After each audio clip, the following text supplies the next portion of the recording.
to start the 1991 John Beargrease race. Pete Furl is on the right, Yvonne Patterson's on the left. And I don't know who the guy is on the left there.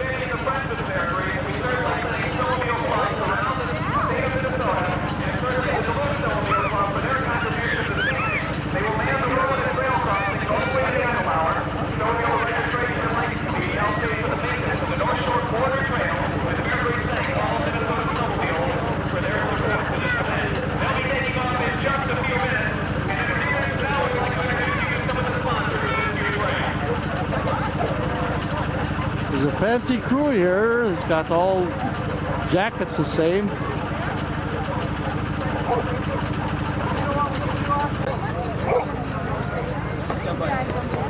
And there's Brian Patterson. He's starting out, getting ready to go. Say hello, Brian. Yeah, where is that nut? Say hello. Come on, he's right there. Is this going to Bruce? No. Is it? Yeah, it's going to Bruce. Hi, everybody in the family. I'm not going to do anything dirty this time. It's a typical team getting set up. Hook up their dogs to the sleds.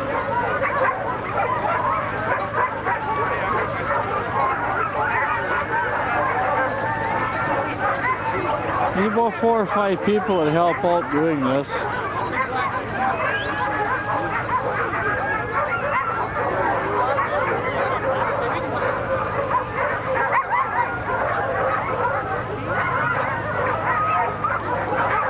There's one of the little sweethearts right there.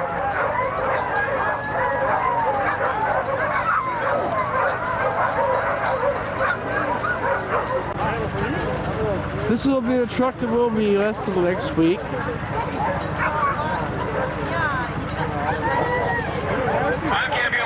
We start out with a 24th race, and so we got about an hour to wait. Now this is the Patterson team getting ready here.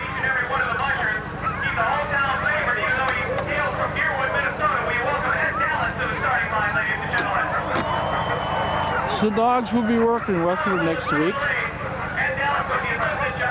I believe the black one over there is the leader.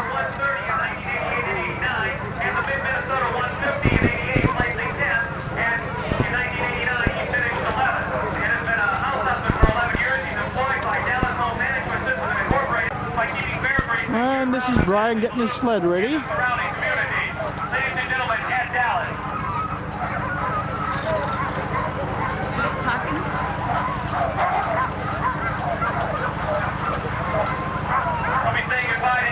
Pete Furl, Matt, the 3 main people in this race.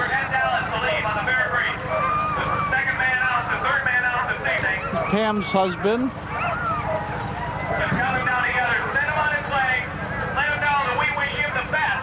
And there's Pam right there. She works at the Minnesota Surplus.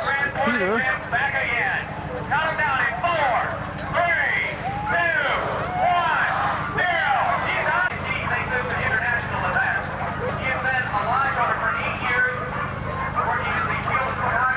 Here's Yvonne, and there's Barb. They're playing with the dogs.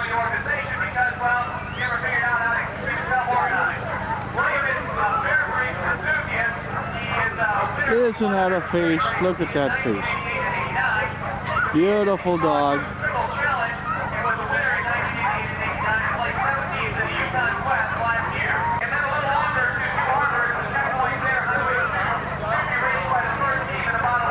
Yeah, every one of these dogs are just beautiful dogs. They'd be proud to have them for a pet. They're all friendly, none of them growl at you.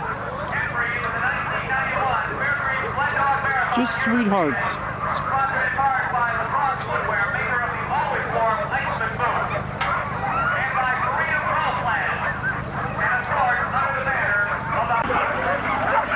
Well, the Patterson team is lining up. They're lining up the dogs.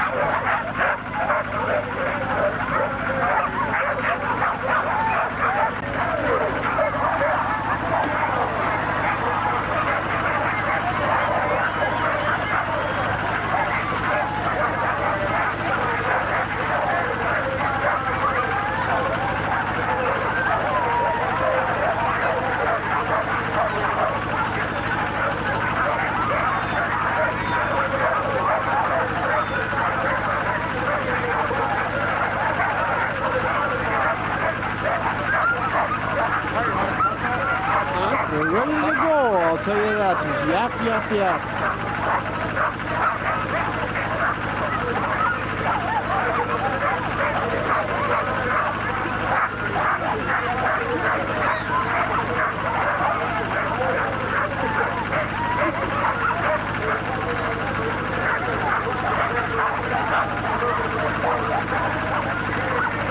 Brian is checking over his team to make sure everybody's all lined up in the right place.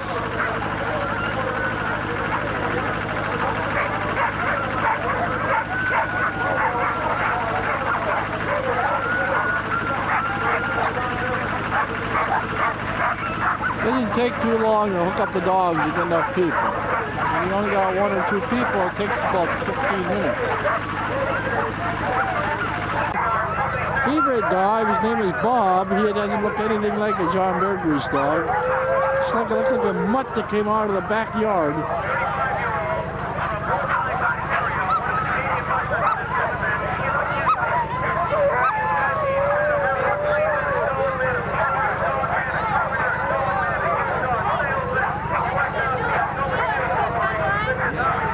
His ears flop down, and he just looks like a mutt.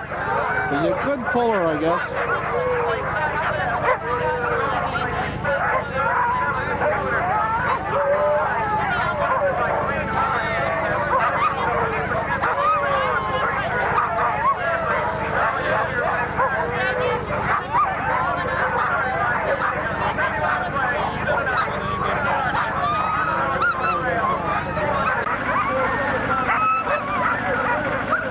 Yeah, they're anxious to go. There's 1 or 2 people hold on to each dog.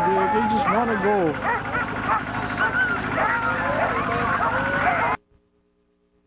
Brian Patterson's team. With dogs from the mid to western Canada, the Midwest United States, and Alaska, becoming a record holder in the Maroma Cup 150. They're getting ready to go. With a time of 17 hours, 50 minutes. He has raced the Beargrease every year since the start in 1984, continuing 8 consecutive years of being a participant in this race. He's out of here in 1 minute. Harley is self-employed as a dog muncher doing leasing, racing, rides, and excursions. He enjoys music, guitar. As you see when they're starting, there's 2 or 3 people holding each dog. They want to go. Harley Jorgensen, an incredible record, 8 consecutive Beargreases.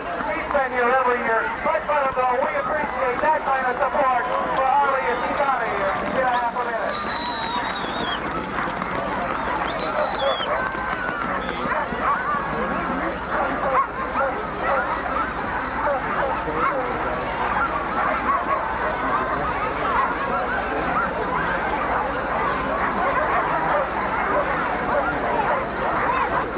Harley Jorgensen, ladies and gentlemen, leaving in 15 seconds from now.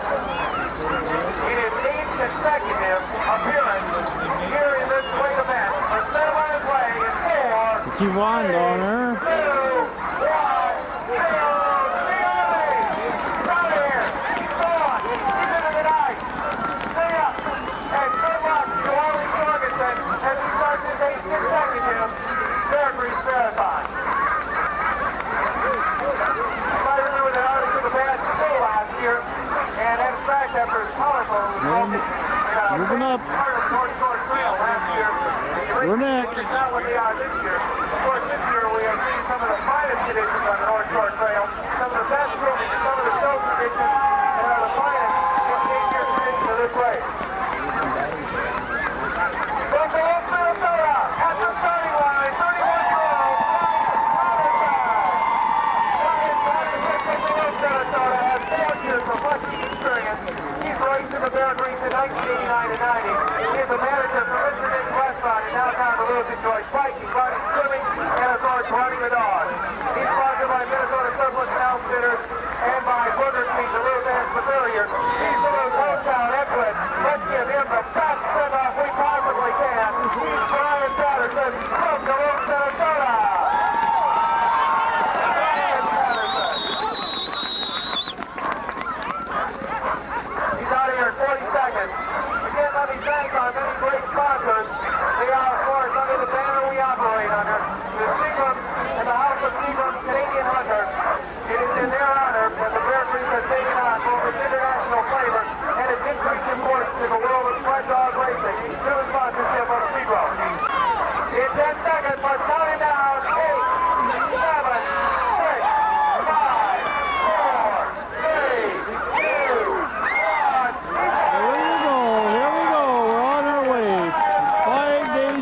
racing. And good luck, Brian.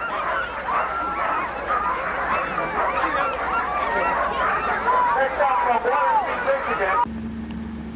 This is the Sawmill checkpoint. Very primitive. All you do is park your trucks on the side of the road. And I believe that Brian's going to take his 12-hour rest stop here. That's Matt reading the paper over there, I believe. That's our setup. Brian will be in about 2-3 hours.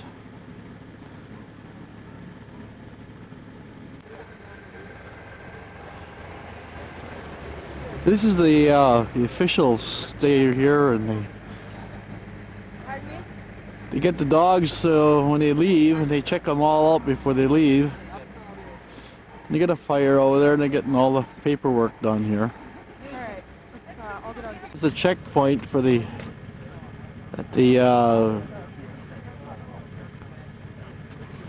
Sawmill chalk point.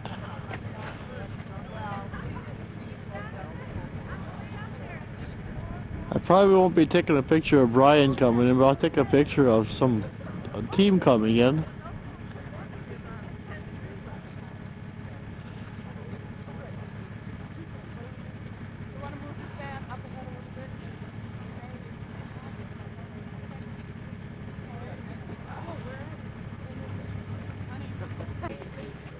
This they sell John Beargrease paraphernalia, t-shirts and sweatshirts and all kinds of other stuff. Oh, there's a character right here. 40 pounds of clothes he's got on, he says.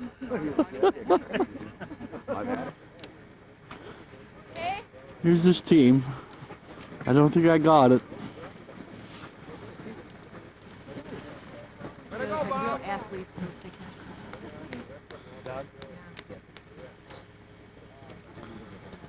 Boy, you gotta be quick. You gotta be. I want to keep this thing running. The batteries die, you know. I imagine they get kind of cold in the wintertime. Huh? Imagine that battery gets kind of cold in the wintertime. I'm glad to imagine if it gets kind of cold, you throw it underneath your armpits. You know, and slap it in. So that's 3 things you gotta do real quick. Put the battery in, turn it on, and wish I had this when my kids were growing up. Oh God. Best I could do with 8mm. Without sound. Catch it, it'll take off.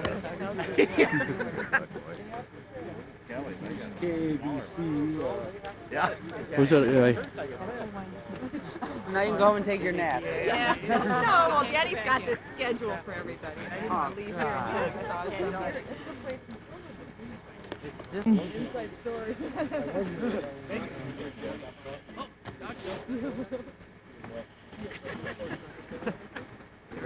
The dogs. This is it. You're on.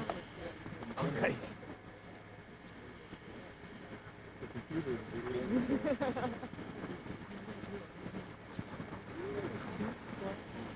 Amen, Al. Keep going, old boys. Game's coming in right now.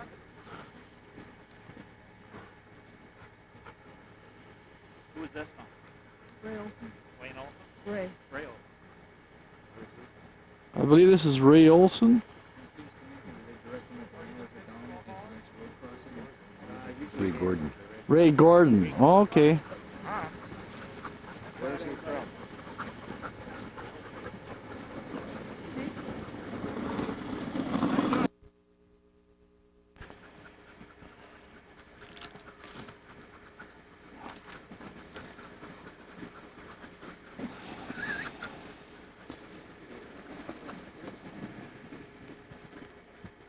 Bring them up.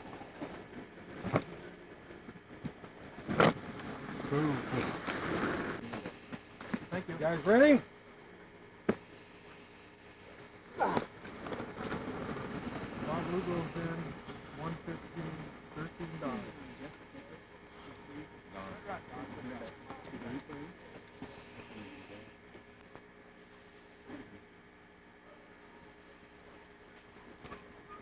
Got a team coming in, Jeff. Number 19, I don't know who it is. Looks like number 7. You're really rock and rolling though, look at that. Maury Breck comes in.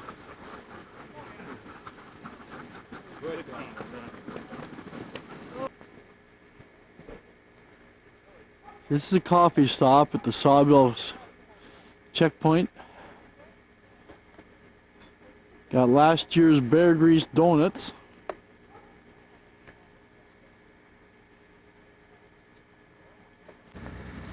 Peter, what are you doing? Having fun. Are you having fun?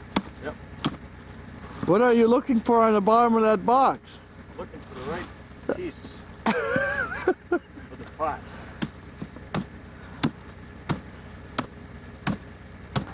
That's what I'm doing.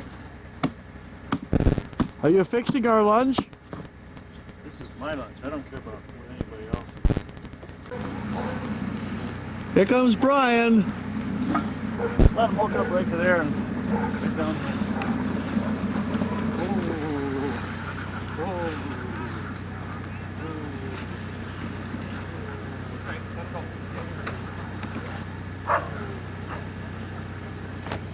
Good boys. Good boys.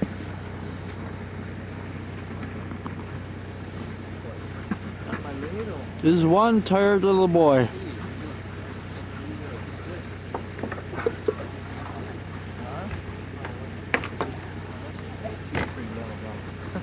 Hey, you had a friend. Yeah, it does a long run. That was real fast. He said it's the last checkpoint. Oh, and this delicious food they're feeding them. Fish heads. And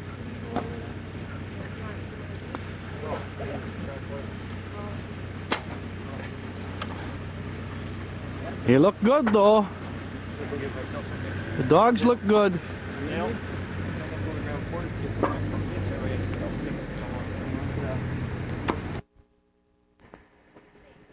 There's a musher coming in off the lake in Skyport.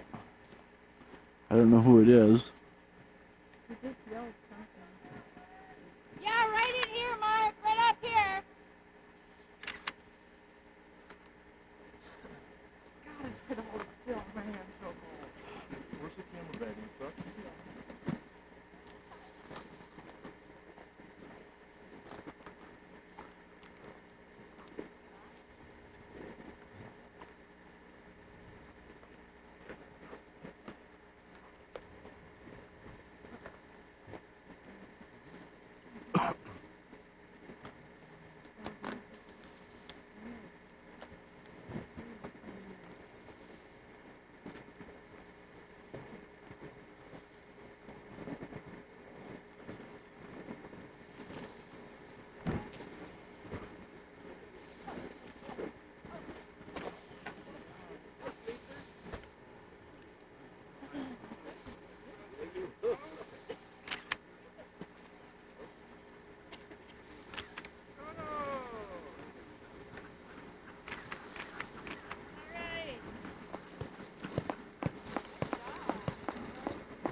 Brian just taken off from Skyport. The officials are here checking all his equipment and make sure he's got everything. And now we're gonna hook up the dog and take a beautiful shot going across the lake.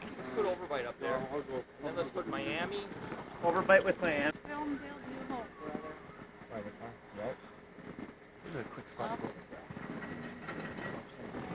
That's Matt. He's hooking up a dog there.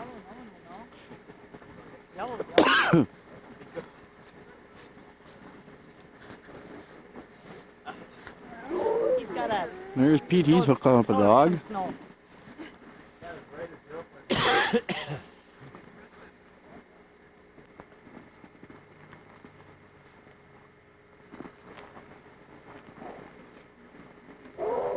Isn't that a pretty dog? Oh.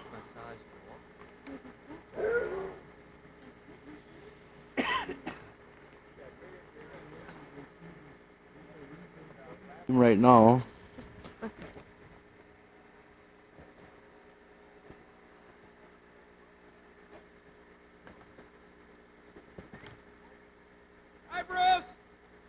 See you later.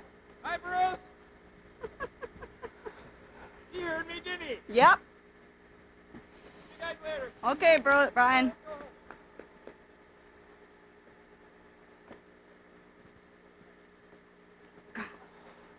Beautiful. Don't shake me.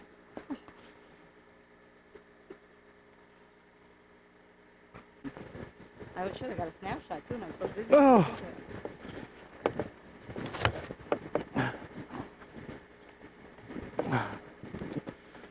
Well, Great, Dale. That should be that should be beautiful. a beautiful show. Trees and the sun. I can't wait to see this. I know. We gotta charge batteries though. We're getting a room for when we get to the motel. Huh? Getting a room at the motel. Who is? I am. Brian wants a room. Oh, really? And Oops, excuse me. Excuse me, I had to go. We're all gonna take showers and, you know. Oh, God, do I need one. Yeah. Everybody. I said I'd pick up the cab. Huh? That's so far. There you go. That's the far.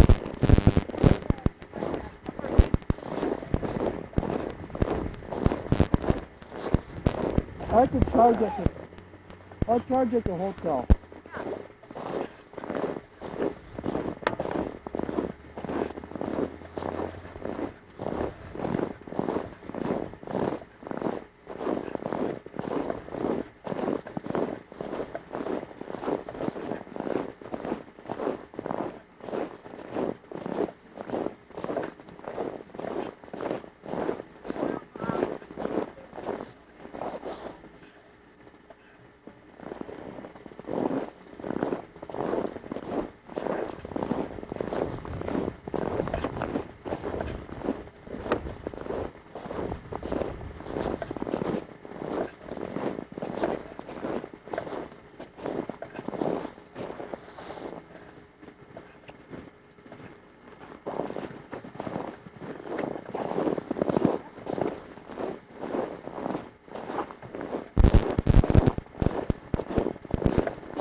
I remember this box.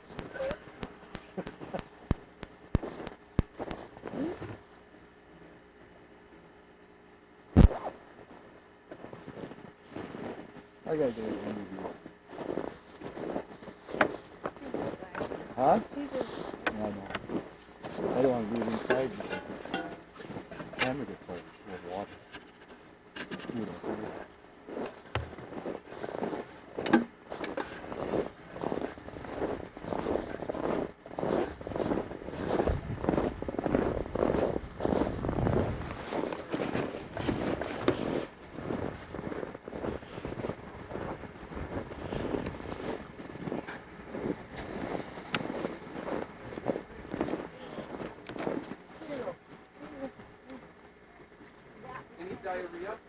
This is our Japanese representative,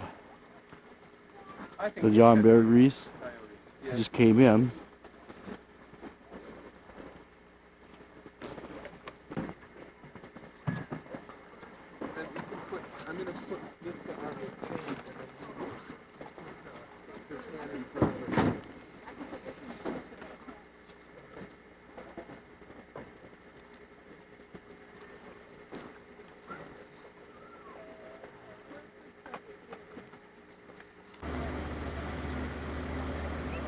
Now this is the Grand Portage checkpoint, and everybody's waiting for their people to come in here. We figure on Brian being here at about 5:30. It's about 4:45 right now. It's kind of a pretty place, beautiful.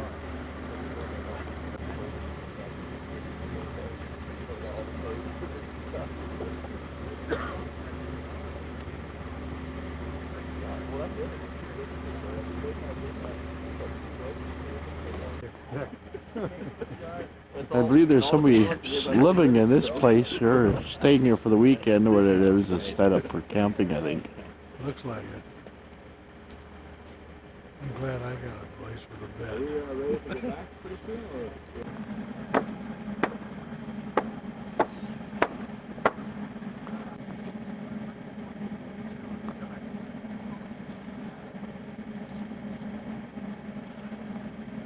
This is the Grand Portage Lodge. We took a room here for the night. Everybody took showers, taking a nap. Brian will be in here, he'll take a nap for about a couple hours and he'll take off around 10, 11 o'clock.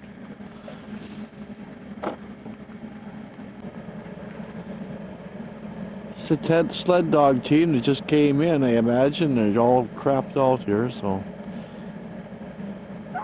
Very much life in them.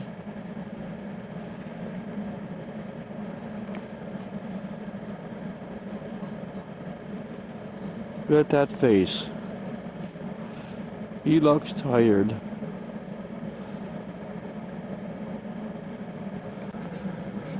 This here dog, I think he wants me to pet him.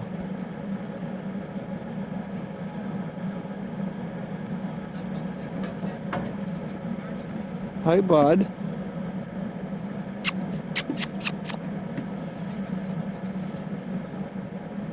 These are the people that are staying in that tent called the Voyageurs Club.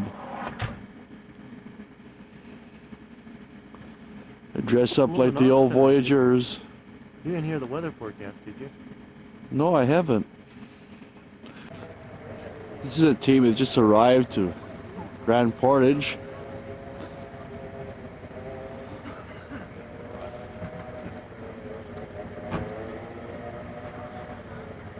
Dogs look in good shape.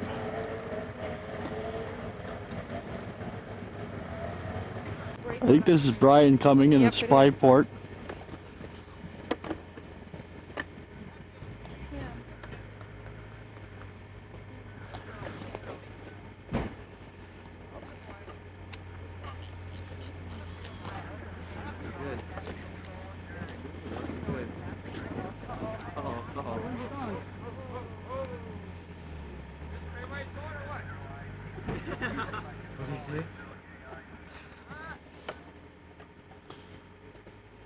They just want to go in the lodge. Yeah. They want coffee. Come on.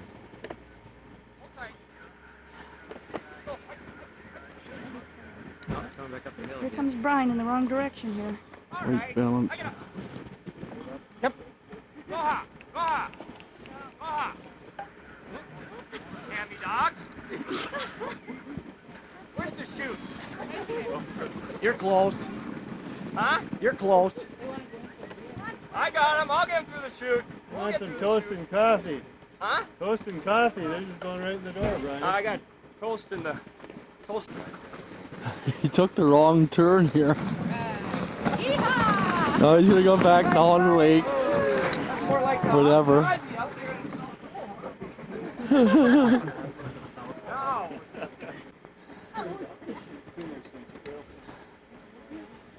You check them all over here now, so. All the way up Pine Mountain. I helped 2 dogs up Pine Mountain. That was a treat.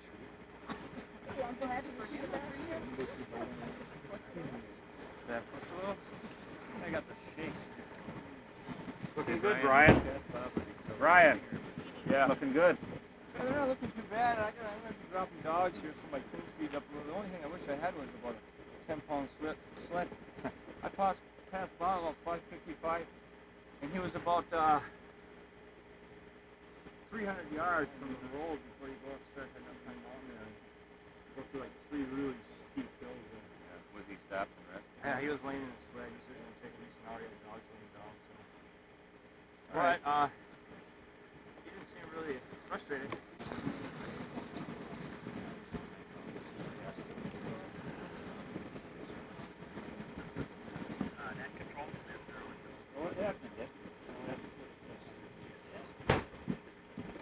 What do you think of coming in for the first time, the farthest you've ever been? I think I'm open for discussion right now. I have to take care of my dogs first. But if you want to comment for the record, there's more hills coming back here than there are going up. You started to act like Susan.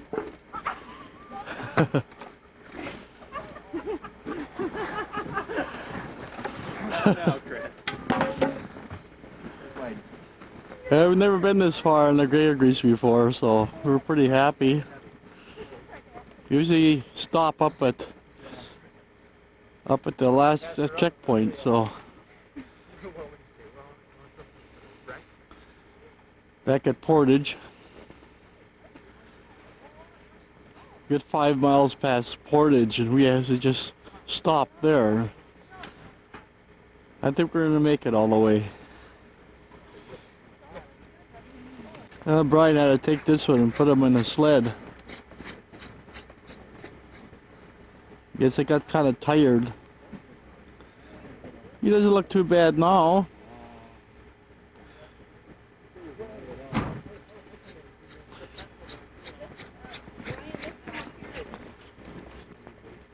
This is Brian's leader. He's 2 years old. He's just like just a puppy. He looks good, real good. Massaging. And solar. That's Yvonne. She's making sure he drinks.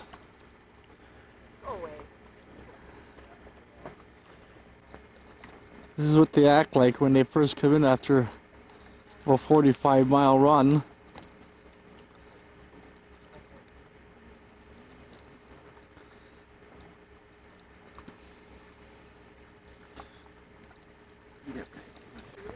Charlie. Took him 9.5 hours. It's been a long time. Charlie? Left at 2:30. Hello, boys. It's him. I think around 8. About the same as you. Let's go back. Alright. We can make it to 480 here. Hey, watch it, watch it. Well, geez. Oh, I thought you hurt her. We're working hard enough. What do you mean? We're stronger than the rest of you guys all put together. Brad Podzonski, it's been running with Brian, and they've got a rival together. And they've been kind of psych each other out who's going to run first. And Brian's getting ready. He's getting right behind them.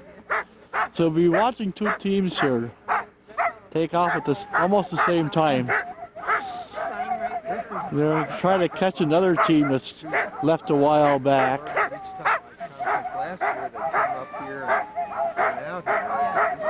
Now this run is going to go to Tofty.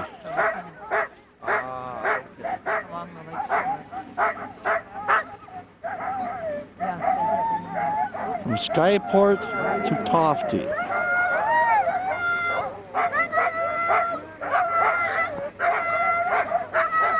This team is ready to go. I can't wait.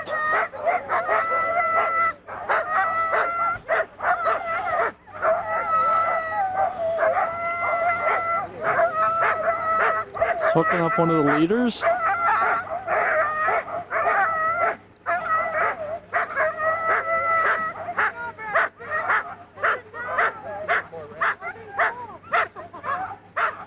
Oh, they're having fun. Ryan and him are just having a blast.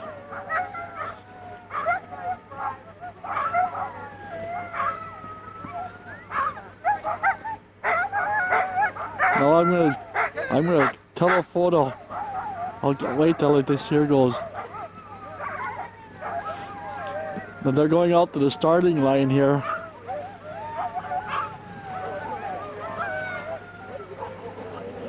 Look who's else is coming here. There's Brian. He's coming. They're so excited. Everybody's excited about this.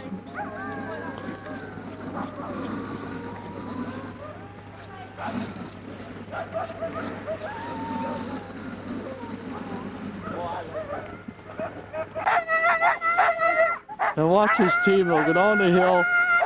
They'll go down by these two guys down here, and most of the other teams have taken a dump right here.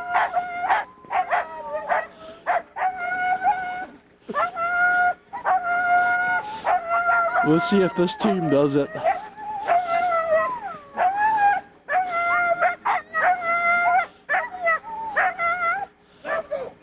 There they go. There they go. Now let's see if they take a dump on the bottom of the hill because everybody else has. Watch this. There it is. No.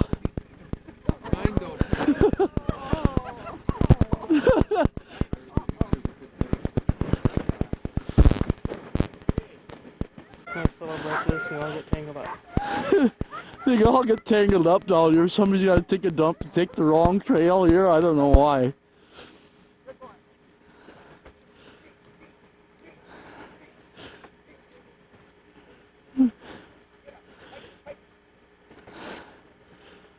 Well, it looks like Brad's taking the wrong trail too. Yep, they're all taking the wrong trail. It's real deep snow. Get out of here! Watch and see what happens. They get all strangled up down here. They're gonna take a dump. This is smart fun. Here they go. Pick up Brian's commentary, Dale. All right, that's it. Oh, Let's go. I think we're going to be fishing a while. Really up.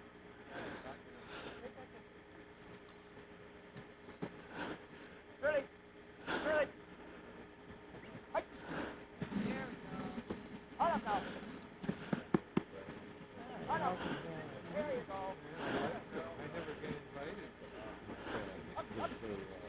Oh, there's a beautiful shot. Two teams going out. Both moving as slow as they can go.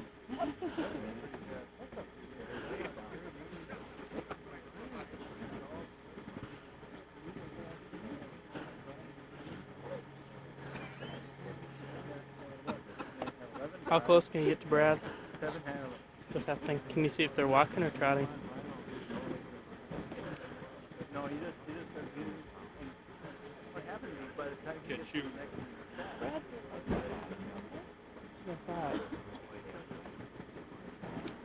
Oops.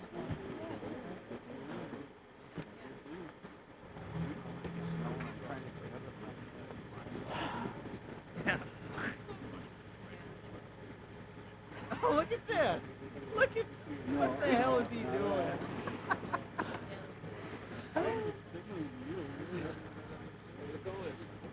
I'm a dork, he said. I'm a dork. Oh,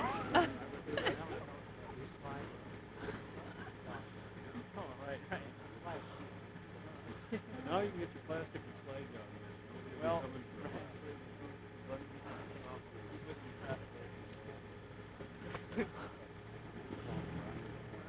Another time out.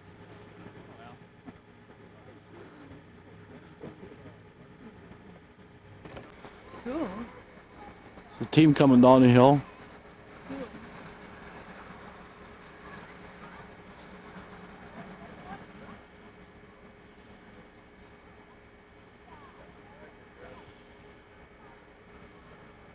We're at Tofty right now.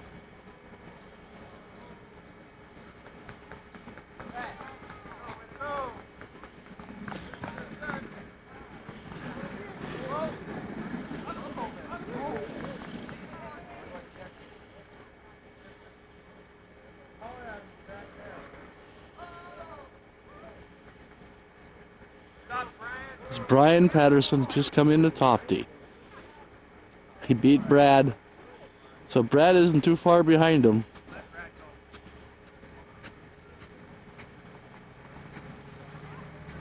Wait a minute.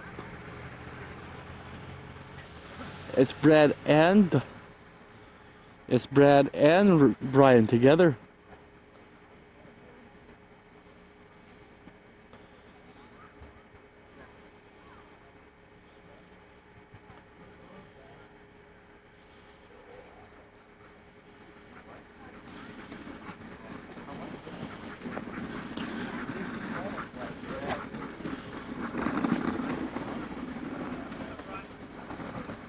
Hi, Brad. hold it. Whoa. Huh?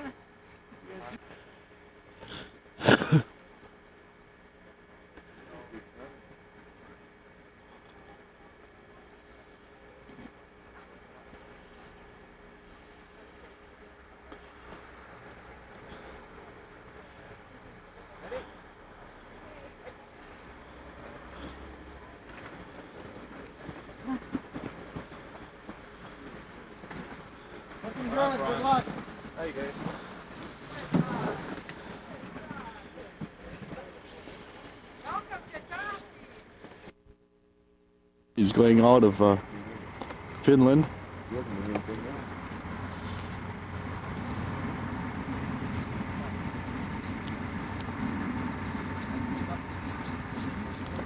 We left the sled across the Take it. Can, It's about 2 feet. Where do I go? About 2 feet. You're gonna grab the sled and lift it over. Okay, I'll be on this side, you'll be on that side. This little trek is going to go take him down to Beaver Bay. It's about 3 miles. We're gonna drop back in this side. From there, the 2 harbors, Highway 2 checkpoint. And from then home, he's number 12. He's in the money. Huh? What? He doesn't want to lift it across. He said, forget it. You can pull up about 2 feet, Peter, that'd be great. Pick this up.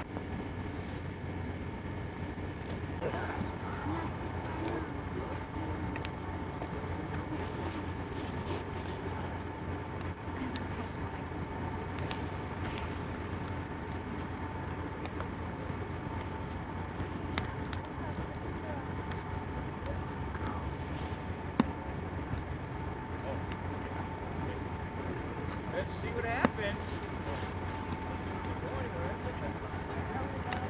Yeah, you can lead him across till the sled gets through a bit. Okay.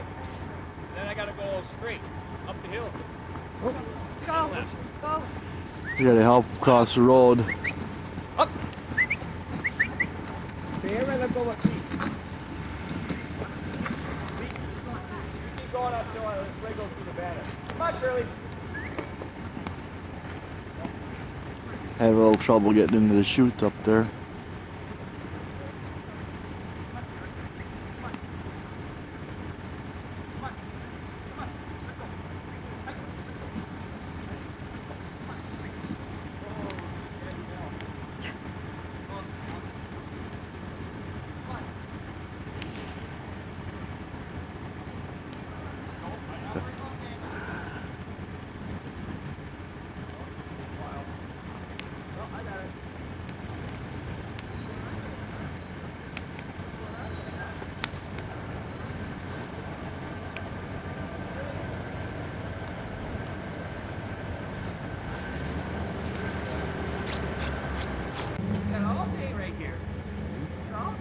They're all tangled up.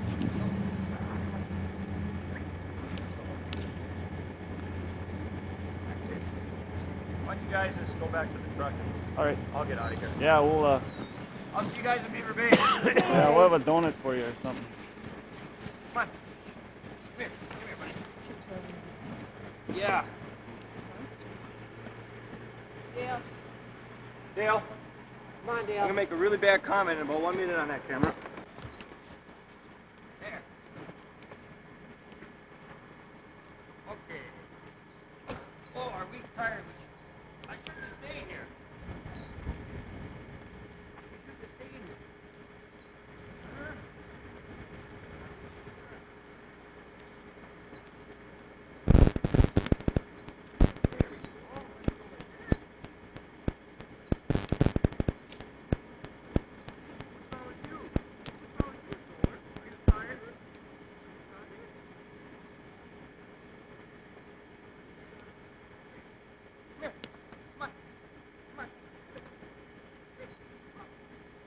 Everybody tight now.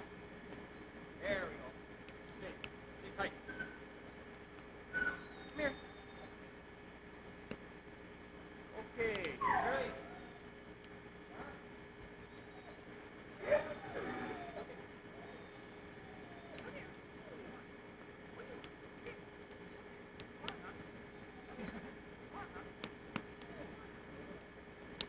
Hold tight. Hold tight. Hold tight. Go high. Yes, sir. Huh? Oh. Well,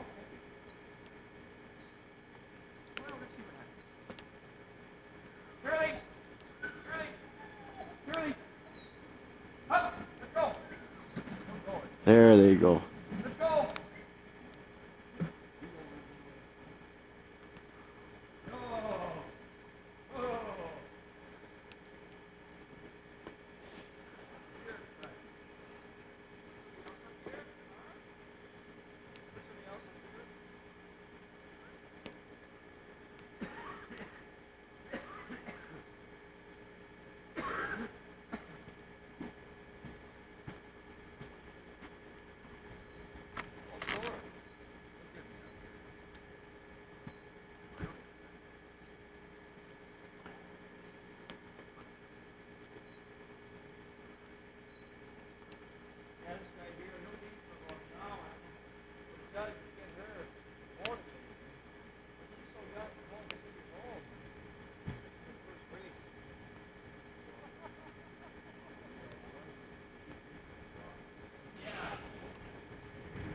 Warm out already, Jesus. I haven't gotten anywhere. Come on, Solar. Hey, hey, hey. That's why I'm going to get him up that far, I know. Go on. Stay here, Brian. Now come back here for block. I'm not staying here. There's no more coffee here. I'm fighting for food.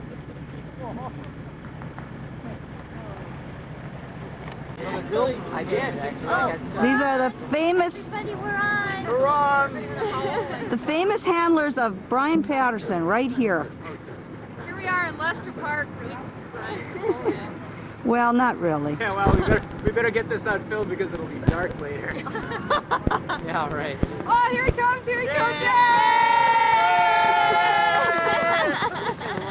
Well, we have Ella and Barb and Matt and Dale and Peter and Pam and Bill. Aren't they something? Brian is coming into Beaver Bay now.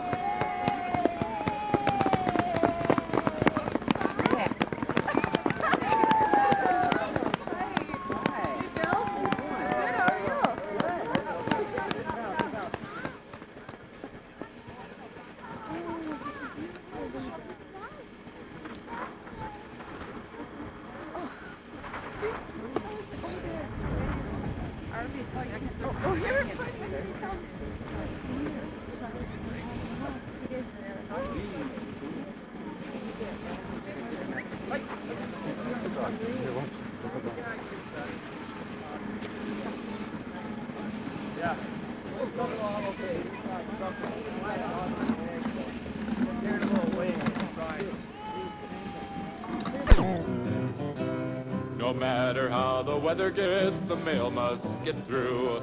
So they took many chances, they did what they could do. That famous Chippewa dog puncher is called, he didn't fail. Around the turn of the century, he blazed the North Shore Trail. In modern times we carry on the Beargrease legacy. Duluth to Grand Portage and back is the fastest we will see.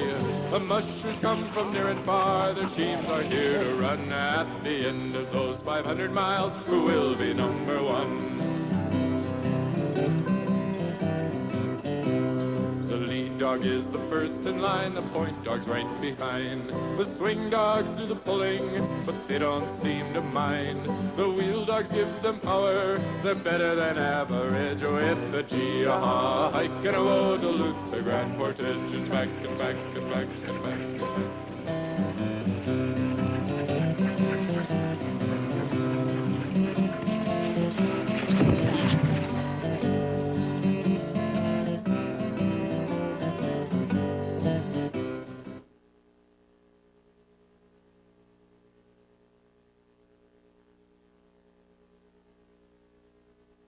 Steve, it wasn't all that long ago. Not too many people knew about the John Beargrease Sled Dog Marathon. Now it's quite a national event. I would say that without hesitation, that's second only to the Iditarod, the famed Alaskan sled dog race. The Beargrease is probably number 2 on the popularity list right now. That 475-mile trek from Duluth to Grand Portage and back again.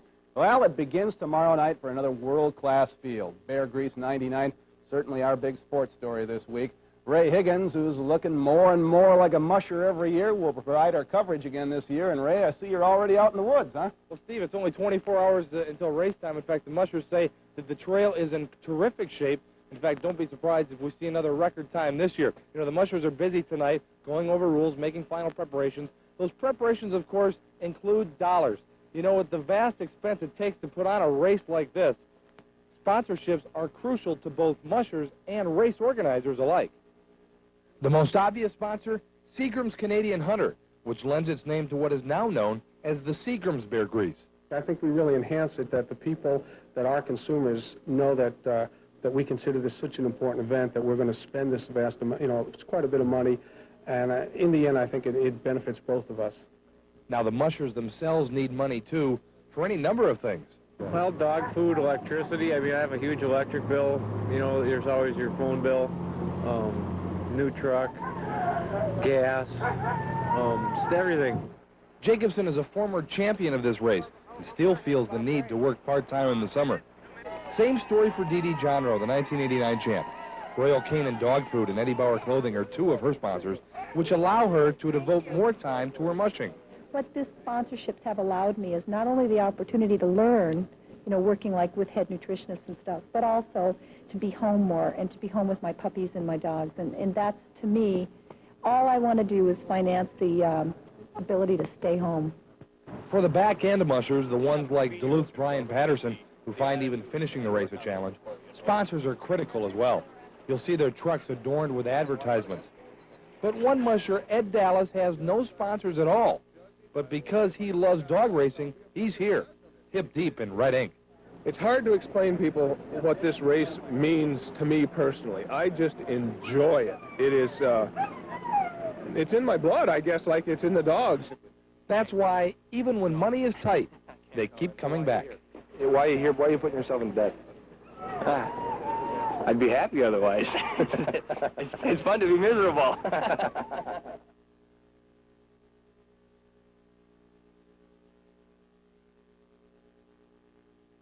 All right, the mushers are lined up and ready to get going. Ray Higgins now joins us live from Ordine Stadium. Ray? Yeah, we're mere seconds away. Mark Norman in the chute. Let me step away here, Steve, because Mark Norman is in the chute, mere seconds away from the start of the 1991 Seagram's Beargrease Marathon.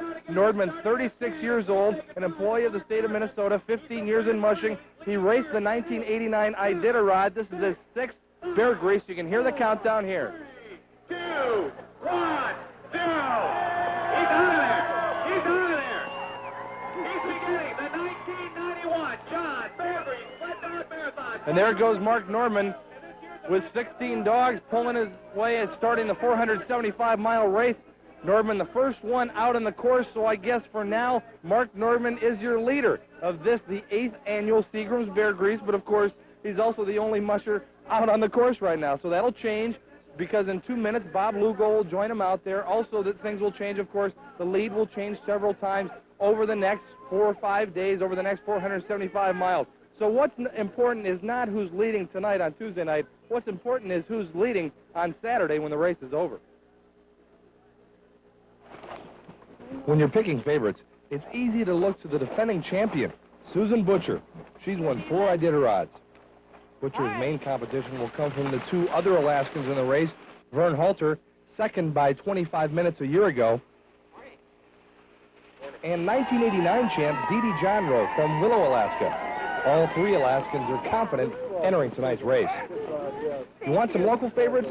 Robin Jacobson won this race in 1986. He had a disappointing Beargrease last year, but went on to a 6th place finish at Iditarod. Jamie Nelson always has a strong team, but she's still feeling the effects of a bum knee she injured in last year's Beargrease. And Terry Atkins of Sand Coulee, Montana, always has fast dogs. He could be a sleeper in this year's race. And don't count out another Montanan, Greg Swingley. That makes at least 7 top contenders. The thing is, you don't want to make any mistakes. You want to judge your trail conditions, run your team the way you trained them, and the goal is to win. My goal is to be here a little quicker than last year. Be a big surprise if Halter is quicker than a year ago. Of course, In fact, the trail in great condition. We could see a record. And here goes Bob Lugo from Malacca, Minnesota. He, too, has 16 dogs. Lugo, number 2. So he's out following Mark Norman. Next up will be Ed Dallas, so he'll be the next one out. So, Steve, that's it for us from here. We'll see you. We're going to head on up to the idle hour checkpoint, 10 miles into the race. And for us, we'll be back at 10 o'clock live from the Highway 2 checkpoint. It's just north of Two Harbors, 47.5 miles into the race. We'll see you then with all the leaders and tell you the latest on this year's Seagram's Beargrease. We're off and running.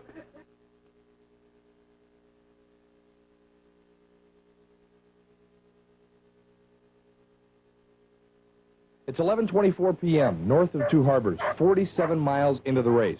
Greg Swingley just got here. He wants to leave right away. But his dogs tangle, and Dee Dee Johnroe slips past him to lead this stage of the Seagram's Beargrease. Coming by, coming by. She'd still be leading, except for a problem early this morning at the Finland checkpoint. Johnroe went the wrong way. As I went, as it turned out on the southbound trail a little ways, and went to turn around, I had a tangle, and in the meantime, a breeding. So we made puppies last night. That allowed defending champ Susan Butcher to get here to Sawbill first before 8 this morning. She quickly boxed her dogs and left, electing to take her mandatory 12-hour layover here, 118 miles into the race. Johnroe arrived 5 minutes later, making up most of what she lost earlier in the day. Johnroe, like Butcher and nearly every other top contender, is laying over here as well. I think this is a perfect opportunity. We've come, you know, a good stretch, and we can give the dogs a nice rest in the heat of the day, and then we can take off tonight and get over these hills and get up to Grand Portage before there's heat tomorrow.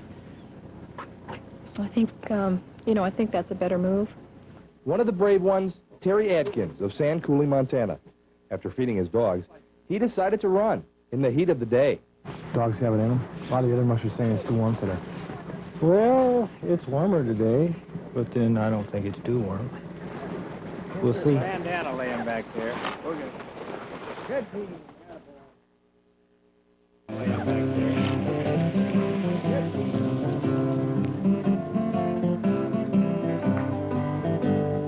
The liberation of Kuwait has begun.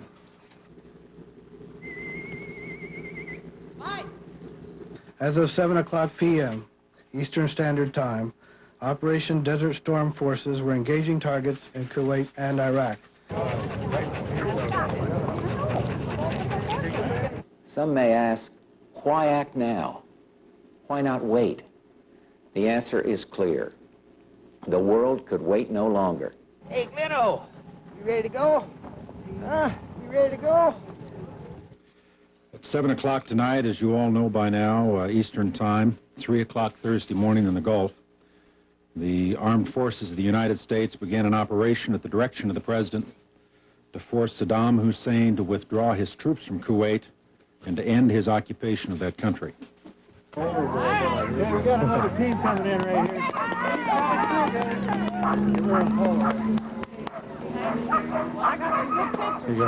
here. Thomas Paine wrote many years ago, "These are the times that try men's souls."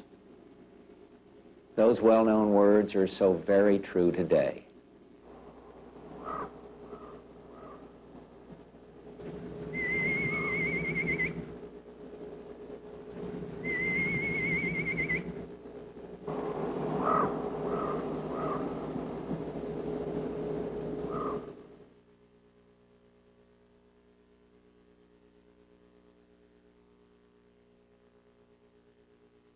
Well, Steve, probably by now everybody knows what's happened today, the events taking place, including the mushers on the Beargrease Trail. Well, when the word of the war broke out, most of the mushers were taking their mandatory 12-hour layover on the way up to the midway point at Grand Portage, so many of them know what's going on. Very few probably are out with no idea what's going on, but yeah, the word is spread even in the north woods of Duluth.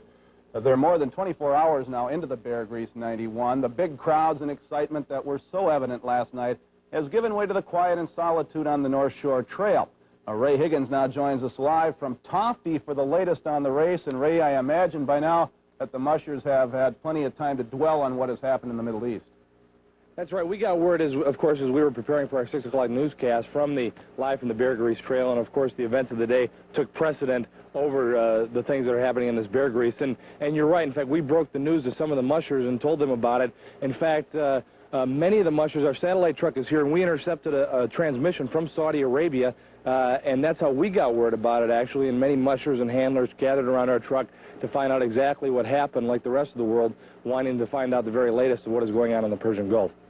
We have some reaction for you tonight from some of the Beargrease participants. And tonight, while they're keeping their eyes on the Beargrease Trail, their minds are elsewhere. The guys are over there, and you got to stand behind them 100% because they're laying their lives on the line, and that's what it's all about. Yeah, well, I guess that, intensifies my feeling about the action. My father was in Vietnam. His career military is in military for 29 years. And in fact, until I was in college, I spent most of my life overseas in defense posts. And I'm sad to hear that the war started, but I support the president, so, I can only figure that they know more than I know about what's the need for this. It's just going to take some time. I know it's going to affect how we feel and behave for the rest of the race. I think it's going to affect everybody. Yeah, I'm out here struggling, and it seems like a piece of cake. These guys are going to be struggling over there. I mean, it's obvious that I don't think I'm going to get myself killed out here tonight, but I suppose there's going to be a few that will over there. So, puts a different light on it, I suppose. There's not much. Each team gets a chance to show their stuff and gain conditions. You never know what a date will bring. A look. First thing out of my mouth was, whoa, mama. A touch. Then we got into a little rubbing and buffing. A kiss. And then I just spun around and planted one on her. A feeling. Our faces were like right there, and it was like, I had a stupid attack. A connection. He was digging me. And boy, was he digging me! Love connection. Weekday afternoons at 3 on channels 10 and 13. With the G-aha, hike and a road to Luther, Grand Portage, and back and back and back and back and back.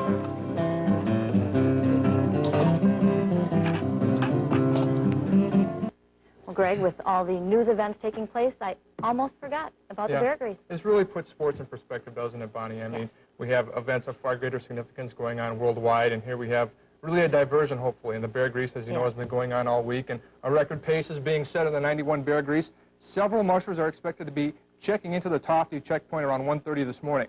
Ray Higgins has been on the Beargrease Trail from the beginning. He now joins us live from the Tofty checkpoint. And Ray, I suppose crunch time is quickly approaching.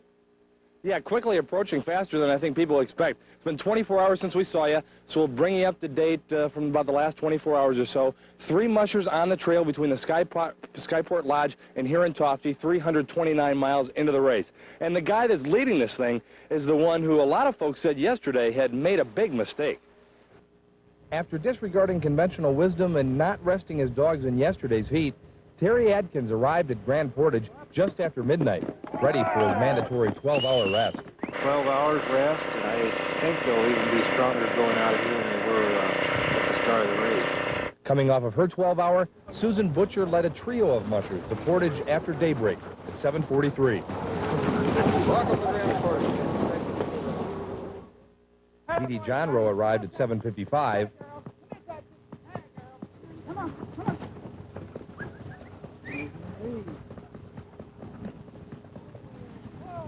Greg Swingley followed at 8:35, all ready to rest and to speculate on whose strategy, theirs or Atkins, is working best. He's going to leave here with a fresher team as far as 12 hours here of rest. But he took something more out of them getting here, so we just have to see.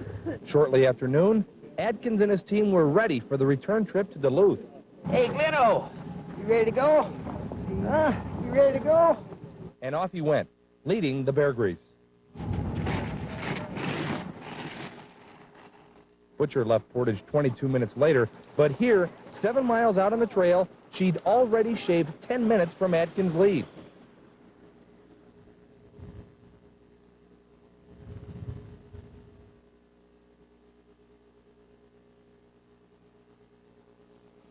Then, Johnroe and Swingley were 1 and 2 minutes back, respectively. After nightfall, it was Susan Butcher, the first to arrive at the Skyport Lodge, 278 miles into this race.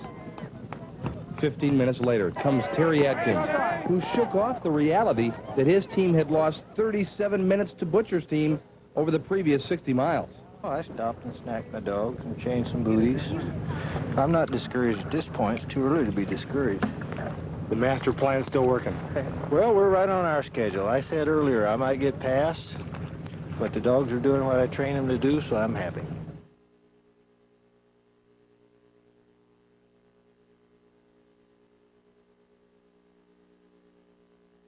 Terry Atkins continued his restless assault on this Seagram's Beargrease this morning, stopping for a mere 14 minutes at the Bluefin Bay checkpoint before heading back to the final 141 miles of the trail.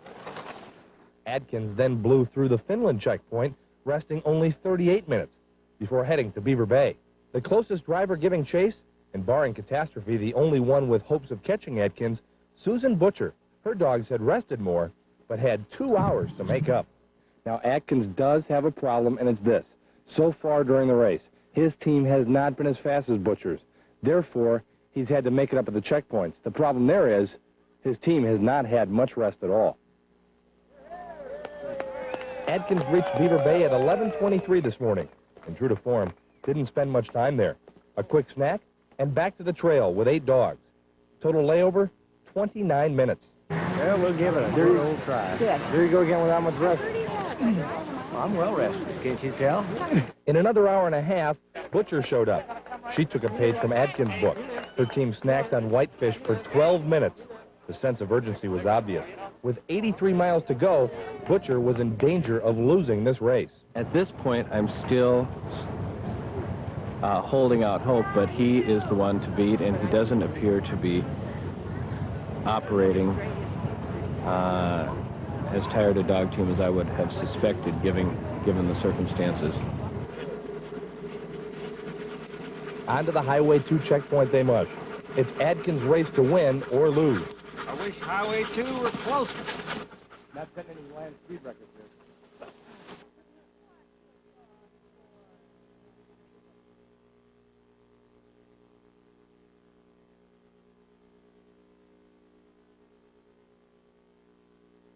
Steve, it seems like the Beargrease just started, and here we're already in the last hours. Well, as I mentioned earlier tonight, the conditions have been ideal. The weather's been nice. There hasn't been any snow during the race to compound problems, but there's been enough snow to keep the trail in good shape. Good. And it looks like a record pace for sure right now. Women have won the last 3 Beargrease marathons, but that streak may come to an end. Terry Atkins has led most of the way, and with the finish line nearly in sight, it is his race to win or lose. Joining us now from the Highway 2 checkpoint is our Beargrease correspondent, Ray Higgins.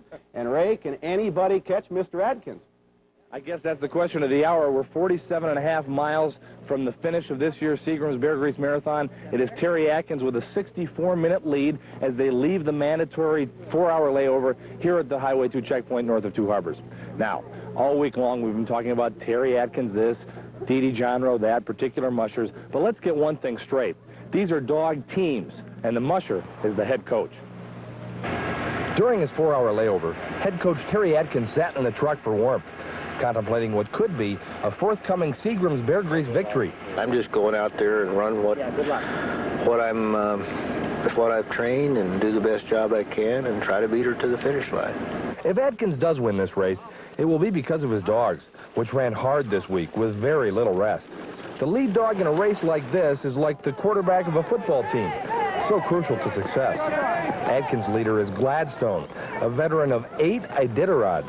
He'll be 10 years old in May, and this old dog's done a real good job. Yeah, the leader's the most crucial member because that dog's got to take commands and stay out in front, and there's a little bit more going on in his head. He's got to have a tougher head and be suited for being a leader.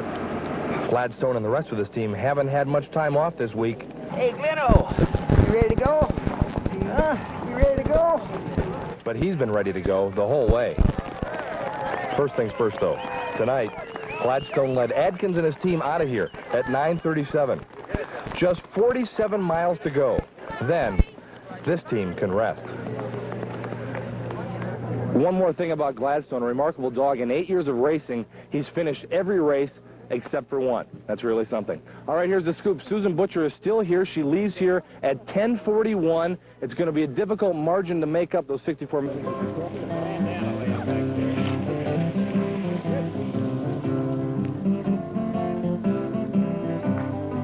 Terry Adkins led this race for most of the way because he didn't rest his dogs much as he headed off for the final 47.5 miles last night from the Highway 2 checkpoint. He knew his team wasn't as fast as Susan Butcher's was. I thought I could hold her off, but then I also thought it might be a run for the finish, and I thought I could do that too. The most successful musher over the past 5 years was 64 minutes behind at Highway 2. Butcher was running 11 dogs, Atkins just 8. But she wasn't sure that would be enough. I was hoping to see it more like 45 or 50, and if I'd have seen it there, I was feeling that, you know, I had a chance. An hour and 4 seemed like a lot to me, but you sure don't just throw in the towel. Anything can happen. It didn't. Atkins crossed the Fox Farm Road at 11:50 last night. That's 32 miles from the finish. Butcher followed at 12:40 a.m. That's 14 minutes from Atkins' lead, but it was becoming clear Atkins would grind this one out. Well, I don't like a grinding race, but I figured that was the only way to win this one because there was a lot of fast teams that are still out there on the trail. And my team was reasonably fast, but not as fast as some that I looked at that first night. Well, he was fast enough. Atkins shaves 5 hours off last year's record time, arriving at 4:40 this morning to take the Beargrease. The fast-approaching Susan Butcher followed 20 minutes later for second place, knowing her team was faster, but Atkins didn't rest his team as much. You each take your gambles and decide where and when to rest and how long, and it paid off for him. For Atkins, who said he could use the money, this victory means 15 grand, and he's ready to spend it. How's your physical condition? I'm ready to go party at Grandma's. So the 1991 Seagram's Beargrease Marathon is history.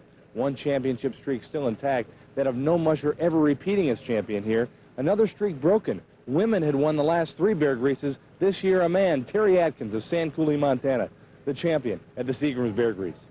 With photographer Peter Olson. Ray Higgins, Eyewitness Sports.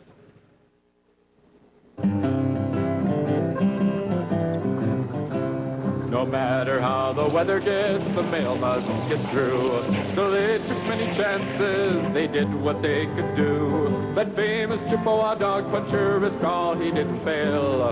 Around the turn of the century, he blazed the North Shore Trail. In modern times we carry on the Beargrease legacy. Duluth to Grand Portage and back is the fastest we will see. The mushers come from near and far, their teams are here to run. At the end of those 500 miles, we will be number 1. The lead dog is the first in line, the point dog's right behind. The swing dogs do the pulling, but they don't seem to mind. The wheel dogs give them power, they're better than average. With the G-aha, hike and a low, Duluth to Grand Portage, and back to back to back to back.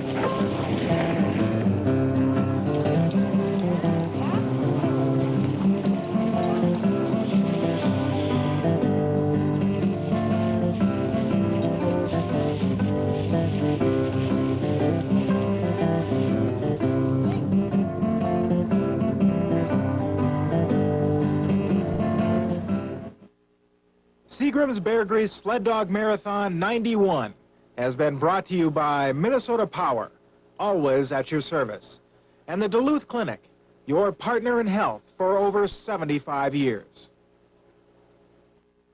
We showed you